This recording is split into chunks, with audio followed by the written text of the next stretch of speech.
जो ये हमारे राजमहल बहुत सूना सूना सा लग रहा है। हे माँ, मेरा मन बहुत अधीर हो रहा है माँ, आप बताइए माँ कि आखिर बात क्या है। मुझे तो ऐसा प्रतीत होता है माँ, हे मैया, मुझे तो ऐसा प्रतीत होता है कि आप मुझसे कुछ छुपा रहे हैं माँ। बेटा भरत, ऐसा कोई बात नहीं है। तो माँ क्या बात है, आप ही बता दीजिए।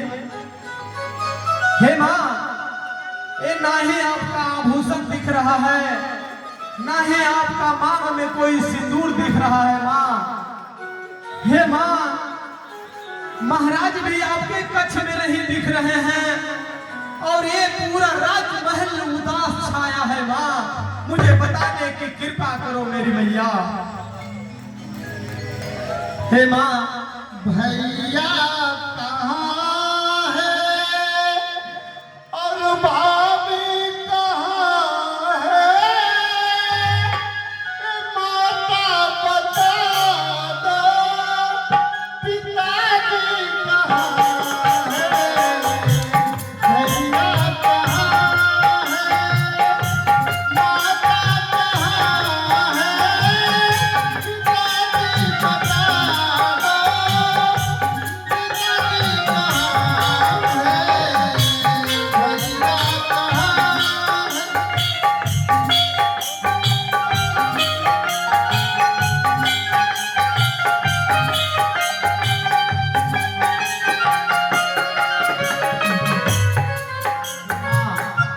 मेरा दिल बहुत अधीर हो रहा है माँ, कृपया कर बताने का कोशिश करे मैया।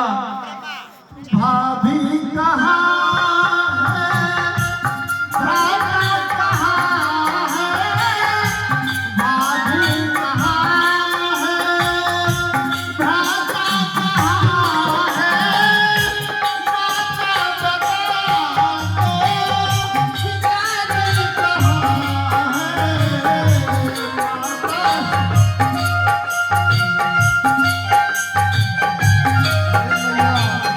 बताने का कष्ट करे मेरी माँ, मैं बहुत देर से सोच रहा हूँ मेरी मैया, कृपया कर बताए मेरी माँ, बताए। कैसी विपदा आन पड़ी है, तेरी दशा मैया कैसे बनी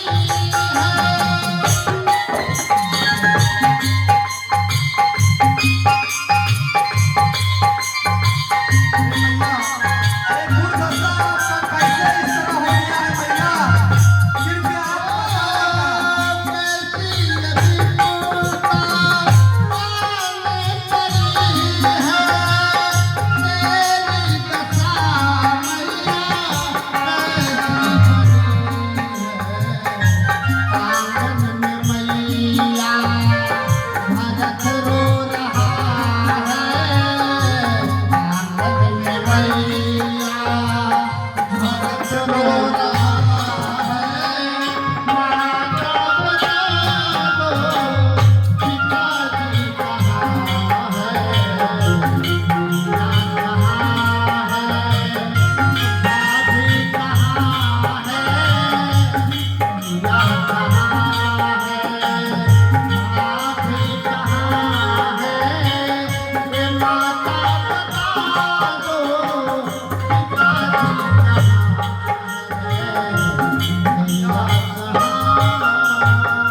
हे भैया, ना ही भैया दिख रहे हैं, ना भाभी दिख रहे हैं। हे मैया, बता दो माँ, आखिर पिताजी कहाँ हैं और आपके मुखमंडल पर ये उदासी किस लिए छाया है मेरी मैया।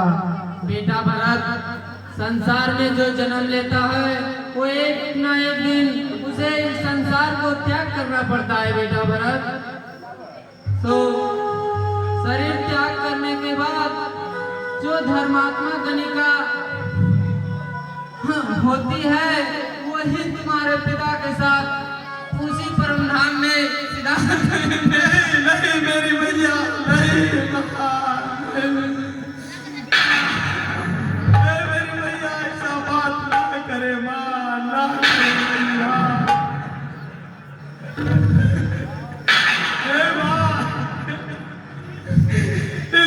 मैया रास्ते में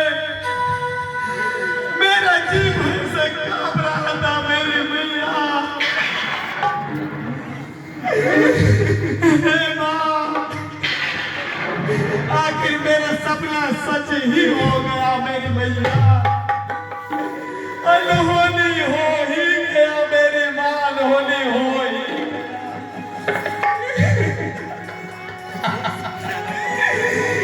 हे मैया, जिससे मैं डर रहा था, मेरा जी घबरा रहा था, आखिर वही बात हो ही गया मेरी मैया। तुम नीरज रखो मेरे लाल। अरे तुम तो अपने पिता की तरह एक वीर पुरुष और धर्मात्मा पुत्र हो। हेलो केकई और भरत के मार्ग पर खुद को घर करके हमारे गांव के कपिल महतो जी की तरफ से 20 रुपया प्रदान किया जाता है। हमारे कमेटी की ओर से उन्हें बहुत बहुत धन्यवाद। बेटा, संसार में जो जन्म लेता है इस मनुष्य रूपी शरीर को त्याग करना पड़ता है बेटा। इसलिए बेटा तुम इस तरह विलाप ना करो बेटा। तुम महाज्ञानी हो बेटा, तुम गम में रहोगे तो इस राजपाट का देखभाल कौन करेगा बेटा। कल तुम्हें ये अयोध्या का राजा बनना है बेटे। माँ,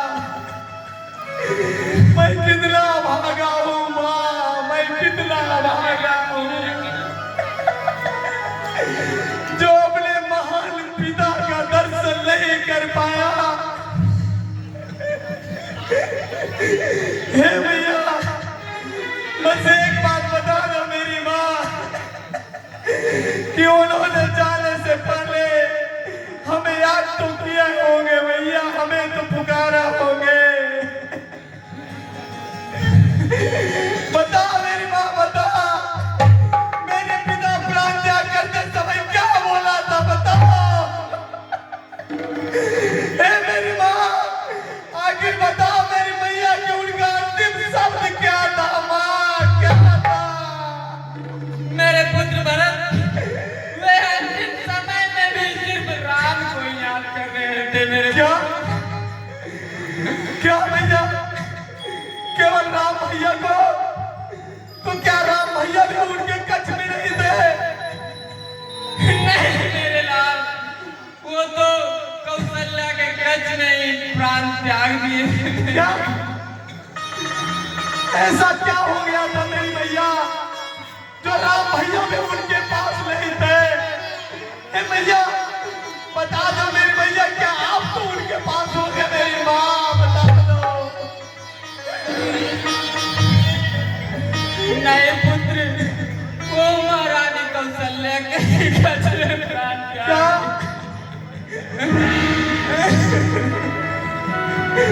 ए भैया, ऐसा कैसी बात करे भैया? तो ठीक है मेरी माँ, जब उनके कच्छ में प्राण त्यागे थे पिता, तो भैया राम लक्ष्मण तो अपने कच्छ में ही होंगे मेरी भैया। नहीं पुत्र, वो वन में थे। क्या वन में? आखिर वन में क्यों? महाराज ने उन्हें 14 वर्षों का वनवास दे दिया था पुत्र। क्या भैया, भैया राम को 14 वर्ष का वनवास? ये नहीं हो सकता भैया, नहीं हो सकता। मेरे भैया वन में नहीं जा सकते। ये कहना भैया ये सब झूठ है। ऐसा तो दंड भयंकर अपराधी को दिया जाता है मेरी माँ, और मेरे भैया को 14 वर्ष का वनवास? ये क्या बोल रहे हो मेरी माँ? मेरी भैया तो सत्य धर्म का पालन करने वाले हैं मेरी भैया। वो तो बहुत ही ज्ञानी पुरुष है, और उन्हें दंड किस प्रकार से दिया गया? उनका कोई दोष नहीं था मेरे पुत्र, उनका कोई दोष नहीं था। क्या उनका कोई दोष नहीं था?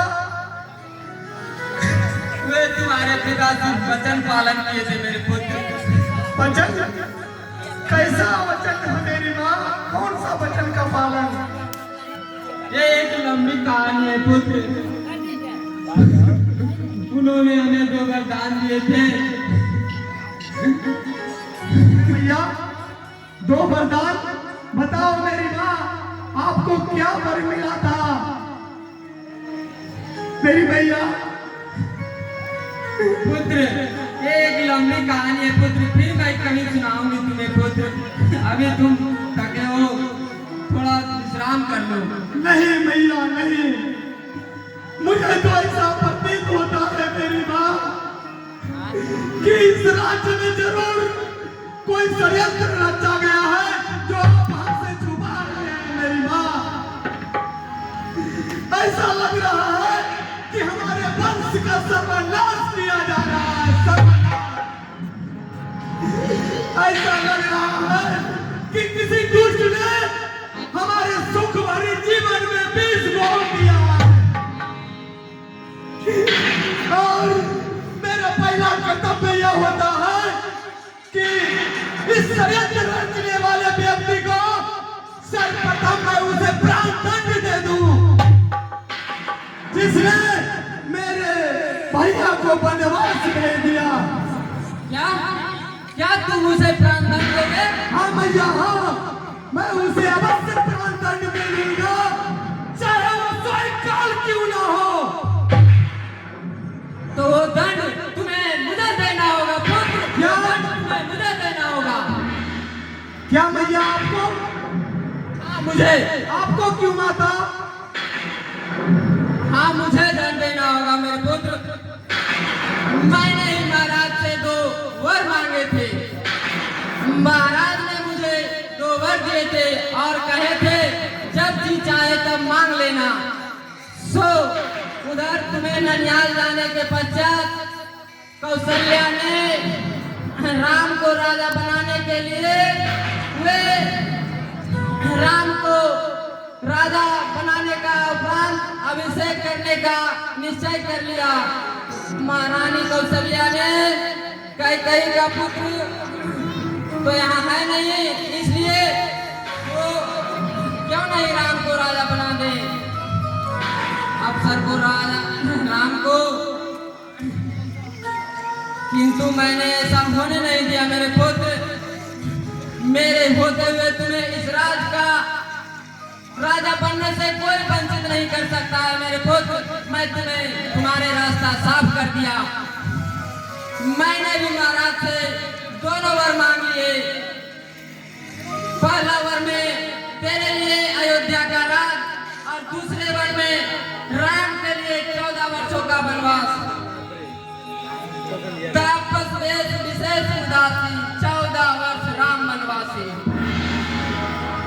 क्या? तो पुत्र मैंने तुम्हारा रास्ता साफ कर दिया है मेरे लाल।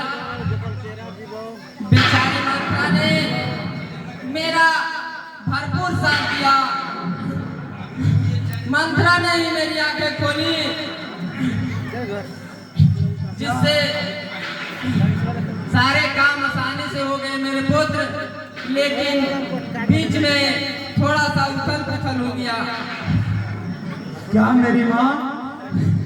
महाराज है मेरी माँ? महाराज राम के वियोग में स्वर्ग सिधार गए पुत्र।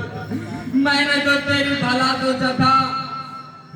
हे मेरी माँ, तुम मेरी भला नहीं किया, मेरी भैया नहीं किया भला। अरे तुमने तो मेरा सर्वनाश कर दिया। ये भरत को कलंकित पुरुष बना के रख दिया मेरी भैया।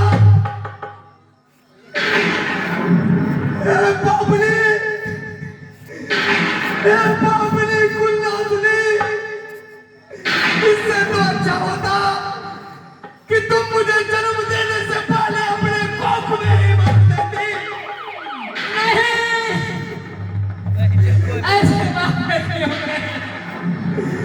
हे पापनी, इससे तो मेरे भाई को ऐसा नहीं होता। अरे तुमने मेरे भाग्य को नाश बना कर रख दिया है। इस राज्य का कलंकित पुरुष बना के रख दिया है तूने।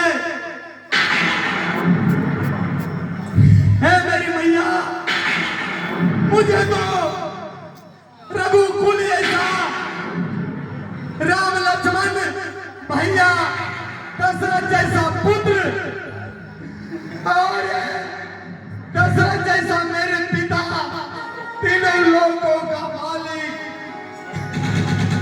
अरे पापनी, कुलनाशनी,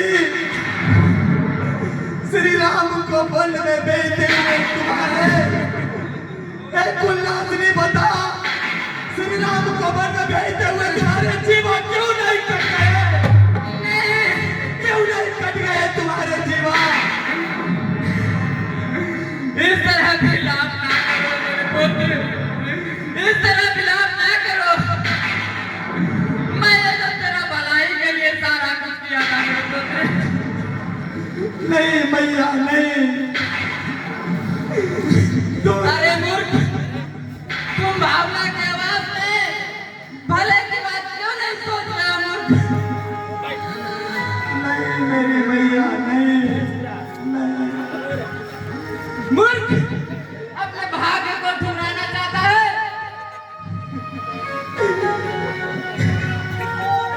अरे मेरा भाग्य तो उसी दिन खत्म हो गया जिस दिन मेरे श्री राम भैया बन चले गए।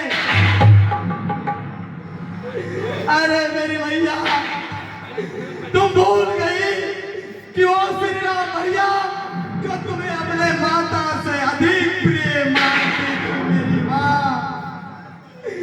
वो कौशल्या माता को सोचो, वो कौशल्या माता जो तुम्हें अपने बहन से अधिक मानती थी। अरे कुलनाशनी, तुम उनके पुत्र को वन में भेजते हुए थोड़ा सा भी नहीं खाई। अरे तुम्हारा जीवा को खंड खंड क्यों नहीं हो गया? नहीं मेरे लाल, जीवा को खंड खंड क्यों नहीं हो गया? अरे मैंने जो भी किया तेरे भलाई के लिए किया रे। नहीं भैया, तुम समझ क्यों नहीं रहे हो? नहीं भैया नहीं, झूठ बोल रहे हो भैया। अरे जहिया से राम भैया जंगल बाग गए, रोई रोई काहे भाई भाई जहिया से राम भैया।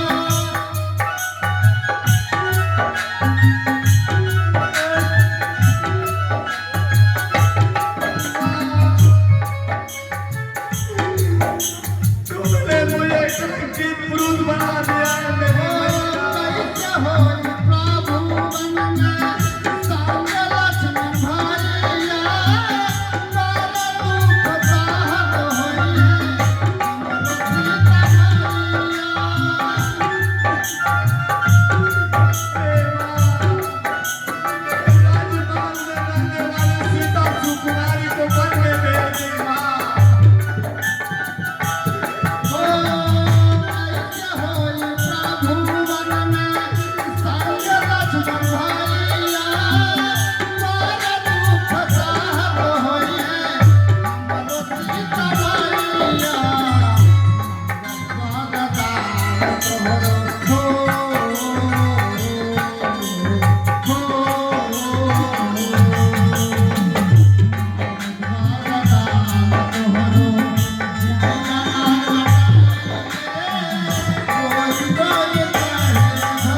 कैकई के बात पर खुश होकर हमारे गांव के छोटे बच्चे लटन कुमार की तरफ से 20 रुपया प्रदान किया जाता है।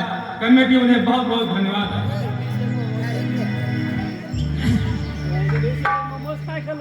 बेटा भरत, अरे मैंने जो भी कुछ किया वो तेरे भले के लिए किया मेरे लाल। मैं तेरी माँ हूँ भरत,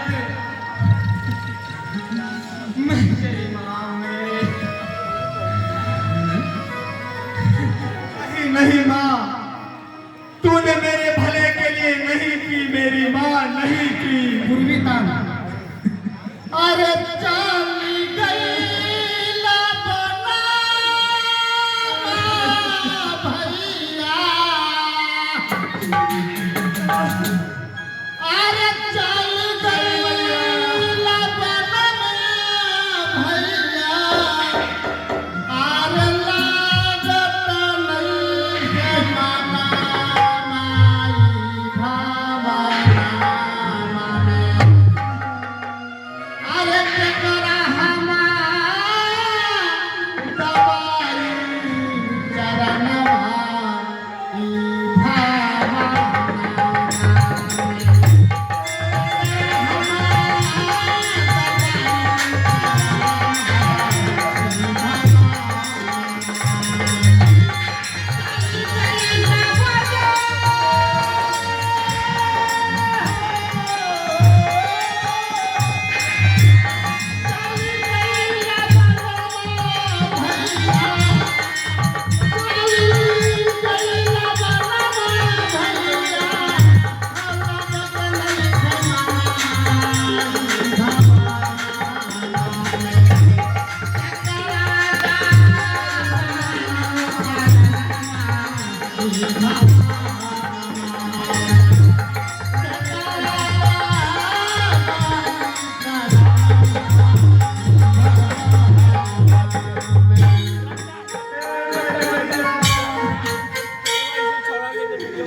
आखिर मुझे छोड़कर कहाँ चले गए मेरे भैया, क्यों